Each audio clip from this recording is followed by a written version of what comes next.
പിതാവിന്റെയും പുത്രന്റെയും പരിശുദ്ധാത്മാവിന്റെയും നാമത്തിൽ ആമേൻ. പ്രിയപ്പെട്ടവരെ, ഇന്ന് ആഗസ്റ്റ് 2-ാം തീയതി ഞായറാഴ്ച. അമ്മേ പരിശുദ്ധ അമ്മേ, അമ്മേ പരിശുദ്ധമേ, ദൈവമാതാവേ, കൃപാസനത്തിലൂടെ ഞങ്ങളുടെ ദേശത്തിനും അമ്മ മധ്യസ്ഥം തേടി തന്ന എല്ലാ അനുഗ്രഹങ്ങൾക്കും കൃപകൾക്കും ഞങ്ങളിപ്പോൾ ഹൃദയം നിറഞ്ഞ നന്ദി പറയുന്നു.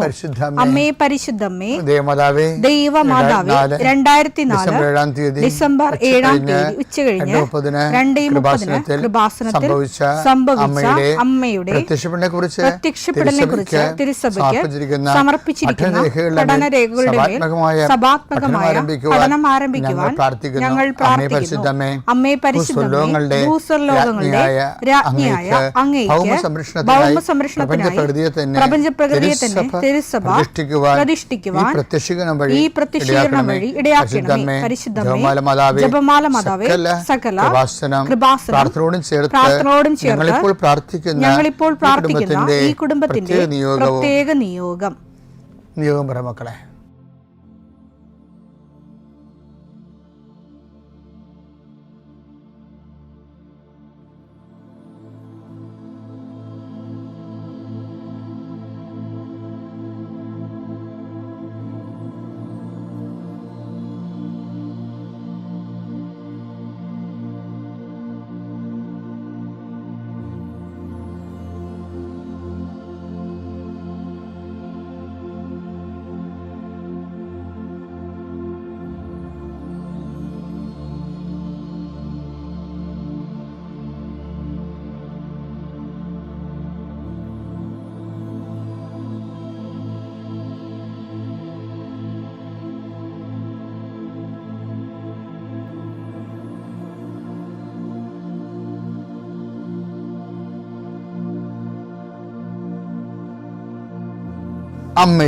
അമ്മയുടെ പ്രത്യക്ഷീകരണത്തിന്റെ ഈ അനുഗ്രഹവേളയിൽ ഞങ്ങൾക്ക് സാധിച്ചു തരുവാൻ കനിയണമേ.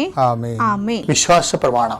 സർവശക്തനായ പിതാവും ആകാശത്തിന്റെയും ഭൂമിയുടെയും സൃഷ്ടാവുമായ ദൈവത്തിൽ ഞാൻ വിശ്വസിക്കുന്നു.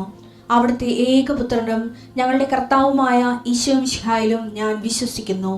ഈ പുത്രൻ പരിശുദ്ധാത്മാവിനാൽ ഗർഭസ്ഥനായി കന്യകാമറിയത്തിൽ നിന്ന് പിറന്ന് പൊന്തിയോസ് പീലാത്തോസിന്റെ കാലത്ത് പീഡകൾ സഹിച്ച് കുരിശിൽ തറയ്ക്കപ്പെട്ട് മരിച്ച് അടക്കപ്പെട്ട് പാതാളങ്ങളിൽ ഇറങ്ങി മരിച്ചവരുടെ ഇടയിൽ നിന്ന് 3-ാം നാൾ ഉയർത്ത് സ്വർഗത്തിലേക്ക് എഴുന്നള്ളി സർവശക്തിയുള്ള പിതാവായ ദൈവത്തിന്റെ വലതുഭാഗത്തിരിക്കുന്നു.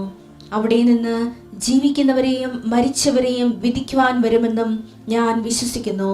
പരിശുദ്ധാത്മാവിലും ഞാൻ വിശ്വസിക്കുന്നു. വിശുദ്ധ കത്തോലിക്കാ സഭയിലും പുണ്യവാന്മാരുടെ ഐക്യത്തിലും പാപങ്ങളുടെ മോചനത്തിലും ശരീരത്തിന്റെ ഉയർപ്പിലും നിത്യമായ ജീവിതത്തിലും ഞാൻ വിശ്വസിക്കുന്നു. ആമേൻ. സുഖസ്ഥനായ ഞങ്ങളുടെ പിതാവേ, അങ്ങയുടെ നാമം പൂജിതമാകണമേ. അങ്ങയുടെ രാജ്യം വരണമേ. അങ്ങയുടെ തിരുമനസ് സ്വർഗത്തിലെ പോലെ ഭൂമിയിലും ആകണമേ. അന്നു വേണ്ടുന്ന ആഹാരം ഇന്ന് ഞങ്ങൾക്ക് തരണമേ. ഞങ്ങളോട് തെറ്റ് ചെയ്യുന്നവരോട് ഞങ്ങൾ ക്ഷമിക്കുന്നത് പോലെ ഞങ്ങളുടെ തെറ്റുകൾ ഞങ്ങളോടും ക്ഷമിക്കണമേ. ഞങ്ങളെ പ്രലോഭനത്തിൽ ഉൾപ്പെടുത്തരുതേ, തിന്മയിൽ ഞങ്ങൾ രക്ഷിക്കണമേ. ആമേൻ. നന്മ നിറഞ്ഞ മറിയമേ, സ്വസ്തി. കർത്താവ് അങ്ങയുടെ കൂടെ സ്ത്രീകളിൽ അങ്ങ് അനുഗ്രഹിക്കപ്പെട്ടവളാകുന്നു. അങ്ങയുടെ ഉദരത്തിൻ ഫലമായി ഈശോ അനുഗ്രഹിക്കപ്പെട്ടവനാകുന്നു. പരിശുദ്ധ മറിയമേ, തമ്പുരാന്റെ അമ്മേ, പാപികളായ ഞങ്ങൾക്ക് വേണ്ടി ഇപ്പോഴും ഞങ്ങളുടെ മരണസമയത്തും തമ്പുരാനോട് അപേക്ഷിക്കണമേ. ആമേൻ. കർത്താവേ, നിന്റെ ഉന്നതമായ നാമത്തിന് സ്തോത്രം ചെയ്യുന്നു. കർത്താവേ, നിന്റെ വിശുദ്ധ പൗരോഹിത്യത്തെ മഹത്വപ്പെടുത്തണം. കർത്താവെ, സഭയിലുള്ള സാന്നിധ്യം പ്രകടമാക്കണം. 40 വർഷം അർപ്പിച്ച കൃപാന്റെ യുഗതിയായി കൃപാസ്ഥാനത്താരെ ജീവനോടെ പ്രത്യക്ഷപ്പെട്ട പരിശുദ്ധ അമ്മയുടെ മാധ്യസ്ഥത്തിലെ കർത്താവെ, ഈ ദിവസം വെളുപ്പാങ്കാലത്ത് എഴുന്നേറ്റിരുന്നത് കൂടുന്നവരുണ്ട്. സമയം രാവിലെ ഇപ്പോൾ കിട്ടാത്ത കാരണം പിന്നീട് കൂടുന്ന മക്കളുമുണ്ട്. ആരായാലും ശരി കർത്താവെ, അവരെ നീ ആശീർവദിക്കണം. ഇന്നത്തെ ദിവസം അവരുടെ അശ്രദ്ധ കൊണ്ടായിരിക്കും ചിലപ്പോൾ സമയത്ത് അവരത് ഓർത്ത് കാണത്തില്ലായിരിക്കും. പക്ഷെ അകപ്പെട്ടു പോയി. അങ്ങനെയുള്ളവരെ കർത്താവ് ശിക്ഷിക്കരുത്. മനുഷ്യൻ്റെ അകപ്പെട്ടു പോയ ഇടങ്ങൾ തോറ്റ് പരീക്ഷയുടെ പാതാളത്തിൽ പോയ ആൾക്കാരുണ്ട്. ഇൻ്റർവ്യൂവിന് തോറ്റ് വിസ പ്രോസസ്സിങ്ങിൽ പെട്ടുപോയവരുണ്ട്. അതിൻ്റെ ഒരു പാതാളം നിങ്ങളുടെ മുമ്പിലുണ്ട്. ഓരോ ബിസിനസ്സുകൾ, ഓരോ കച്ചവടങ്ങൾ നഷ്ടം വന്ന് കഷ്ടത്തിൻ്റെ പാതാളത്തിൽ പോയ ആൾക്കാരുണ്ട് ഈശോയെ. രോഗങ്ങൾക്ക് മരുന്ന് കഴിച്ച് ഓപ്പറേഷനുമായി, ഓപ്പറേഷൻ ഡോക്ടർ തന്നെ പറയുന്നു ഓപ്പറേഷൻ ചെയ്താലും ശരിയാകുമെന്ന് അറിയത്തില്ലെന്ന് പറയുമ്പോൾ രോഗത്തിൻ്റെ പാതാളത്തിൽ അകപ്പെട്ടവരുണ്ട് ഈശോ. ഓരോ രാജ്യങ്ങളിൽ മെഡിസിനൊക്കെ എടുത്തിട്ട് തിരിച്ചു വന്നിട്ട് ഇന്ത്യൻ പരീക്ഷ എഴുതിയിട്ട് തോറ്റുപോയവരുണ്ട്. അവർക്ക് ആത്മവിശ്വാസം നഷ്ടപ്പെട്ടു പോയവരുണ്ട്. വിവിധ രാജ്യങ്ങളിൽ കർത്താവെ ഓരോരോ പരീക്ഷകൾ, അതുപോലെ തന്നെ ഓരോ തരത്തിലുള്ള തീസിസ് വർക്കുകൾ, PhD തീസിസ് വർക്കുകൾ, ചില പാതാളങ്ങളിൽ ചെന്ന് അകപ്പെട്ടവരുണ്ട് ഈശോയെ. ചില ഗുരുക്കന്മാർ, ഗൈഡുമാർ ശിക്ഷിക്കുന്നവരുണ്ട്. മാനസികമായ പലതരത്തിലുള്ള സാഡിസ്റ്റുകളായിട്ടുള്ളവരുണ്ട് ഈശോയെ. അങ്ങനെയുള്ള പാതാളങ്ങളിൽ ചെന്ന് അകപ്പെട്ടവരുണ്ട് ഈശോയെ. ഇതുപോലെ ഓരോ വിഷയങ്ങളും മനുഷ്യൻ അനുഭവിക്കുന്ന സാമ്പത്തിക ചില കടങ്ങൾ, ചിലയിടത്ത് കൊണ്ടുപോയി പണയം വെച്ചിട്ട് അവസാനം നമ്മുടെ കിഡ്നി വരെ വിറ്റാലും തീരാത്ത അവസ്ഥയിൽ പുതിയ പുതിയ പലിശക്കടങ്ങൾ വന്ന് പാതാളത്തിൽ അകപ്പെട്ടവരുണ്ട് ഈശോയെ. അടക്കപ്പെട്ട പ്രതീക്ഷകളെ കർത്താവ് നിൻ്റെ പ്രകാശത്താൽ പുതിയ പ്രത്യാശ നൽകിക്കൊണ്ട് യേശു ക്രിസ്തുവിൻ്റെ നാമത്തിൽ എന്തെല്ലാം വിഷയത്തെ ദൈവവേദനെ നീ ഇന്ന് വേദനിക്കുന്നുണ്ടോ അതെല്ലാം കർത്താവിൻ്റെ നാമത്തിൽ നീങ്ങിപ്പോകട്ടെ എന്ന് ഈശോ നാമത്തിൽ കൽപ്പിക്കുന്നു. നിത്യം പിതാവും പുത്രനും പരിശുദ്ധാത്മാവ് സർവ്വേശ്വര എന്നേക്കും ആമേൻ. എൻ്റെ പ്രിയപ്പെട്ടവരെ, പിന്നെ നമ്മുടെ ജീവിതത്തിലെ ചില സമയത്തുണ്ടല്ലോ നോ ഐഡിയ. കഴിഞ്ഞ ദിവസം ഒരു വ്യക്തി എന്നോട് ചോദിച്ചേ, അച്ഛാ ഞാൻ നേഴ്സിങ്ങിന് പോകണ അതാ CAക്ക് പോകണ എന്ന് ചോദിച്ചു. തണ്ടിൻ്റെ പരീക്ഷ എഴുതി മടുത്തെന്ന് പറയാം. I have no idea. അപ്പോൾ അവർക്ക് ഞാനൊരു മെസ്സേജ് എടുത്ത് കൊടുത്ത്, പക്ഷെ മെസ്സേജിൻ്റെ അകത്ത് ബ്ലോക്ക്, ഒരേ പോസിറ്റീവ് നെഗറ്റീവ് ഒരുമിച്ച് കയറി വന്നപ്പോൾ ബ്ലോക്കായി. അപ്പോൾ ഞാൻ ചോദിച്ചു, നീ ഉടമ്പടി ഉഴപ്പിയല്ലേ ചോദിച്ചത്. ഉടമ്പടി ഉഴപ്പി. അപ്പോൾ ചിലർക്കൊക്കെ എന്നാ ധൈര്യമാണെന്ന് അറിയാമല്ലോ, ഉടമ്പടി ഉഴപ്പിട്ട് അടുത്താരെ കയറി വന്നേക്ക് ആ ഒരു മെസ്സേജും ചോദിക്കും. അപ്പോൾ ഇതിൻ്റെ കണ്ണീരും കടത്തിലും കണ്ടപ്പോഴാണ് ഞാൻ മെസ്സേജ് എടുത്തത്. പക്ഷേ മെസ്സേജ് ബ്ലോക്ക് ചെയ്തപ്പോൾ ഞാൻ പറഞ്ഞു ഉടമ്പടി ഉഴപ്പാണ് എന്ന് പറഞ്ഞു. എന്നുവെച്ചാൽ ഉടമ്പടി ഉഴപ്പെന്നല്ല, ഉടമ്പടിയിലല്ല അവർ നേരത്തെ എടുത്തിട്ടുണ്ട്, ഇപ്പോൾ എന്തോ പുതുക്കിയിട്ട് ഇപ്പോൾ കയറിയിരിക്കണമെന്ന് തോന്നുന്നു. ഉടമ്പടിയായിട്ടൊന്നും ചെയ്യരുത് കേട്ടാ, അത് ദൈവമായിട്ട് ചെയ്തിരിക്കുന്ന കാര്യങ്ങളാണ്. നിങ്ങൾക്ക് പുഴം കളിക്കാനുള്ളതല്ലത്, അതെല്ലാം കറക്റ്റ് റീഡിങ്സ് ഉള്ളതാണ്. ഒരു വിഷയത്തിലേക്ക് വരുമ്പോഴായിരിക്കും അത് എന്താ സംഭവിച്ചതെന്ന് പറയത്തുള്ളൂ.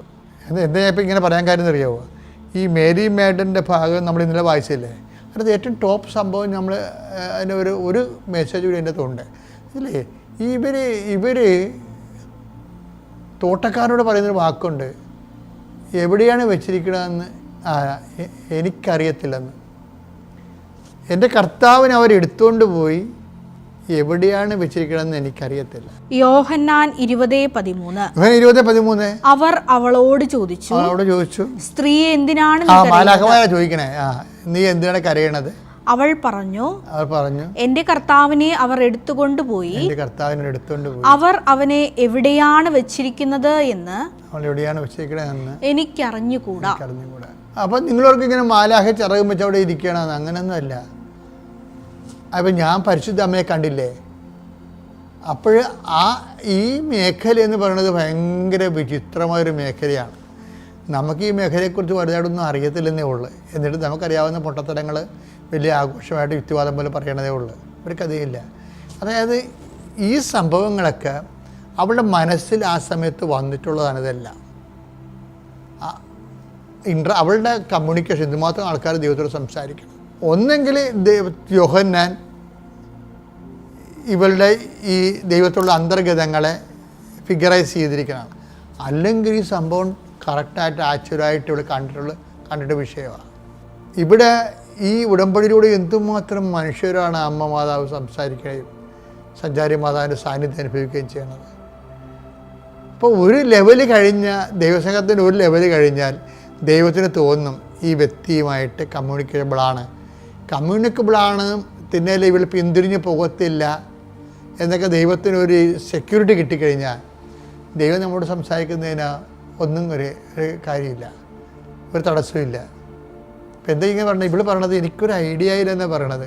അവർ അവനെ എവിടെയാണ് വെച്ചിരിക്കുന്നത് എന്ന് എനിക്കറിഞ്ഞുകൂടാ.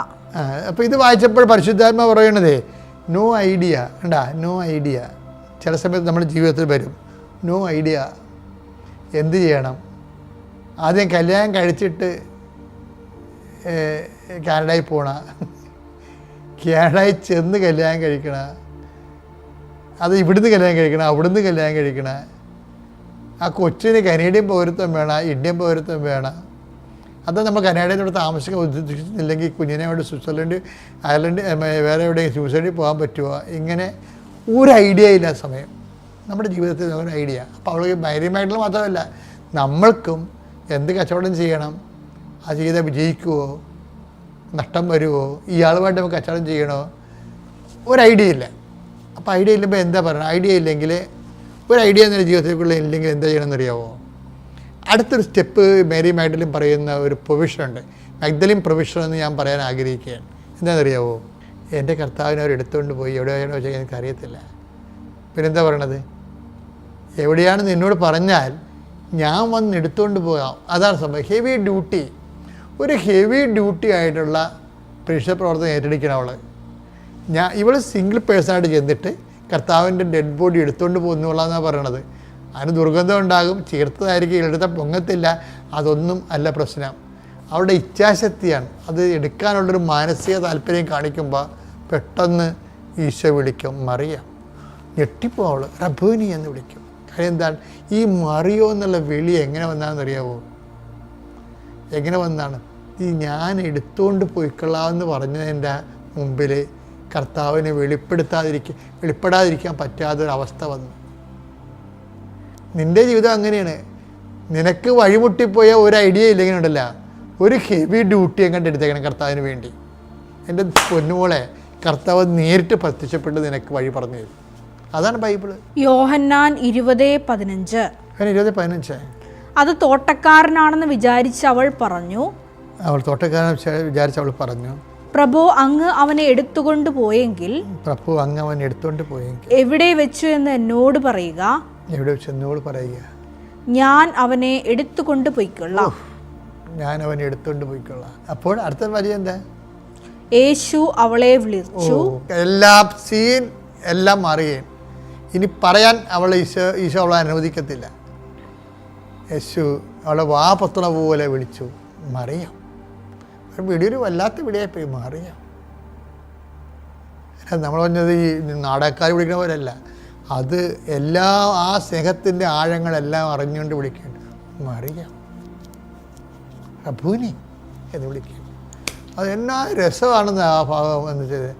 അതായത് അവർക്ക് എന്താ കാര്യത്തിൽ നമ്മൾ ഇന്നത്തെ കന്യാസം കണ്ടില്ലേ, 2 തിമോത്തി 1:8, നിൻ്റെ കർത്താവിന് സാക്ഷ്യം നൽകുന്നത് നീ ലജ്ജിക്കരുത്. അവർക്ക് ലജ്ജയില്ലാതെ ഈ ബോഡി എടുത്തുകൊണ്ട് പോകാമെന്ന് അവൾ പറഞ്ഞില്ലേ. അതാണ് ദൈവം മറുപടി തന്നത്. വായിച്ചത് 2 തിമോത്തിയോസ് 1:8. നമ്മുടെ കർത്താവിന് സാക്ഷ്യം നൽകുന്നതിൽ നീ ലജ്ജിക്കരുത്.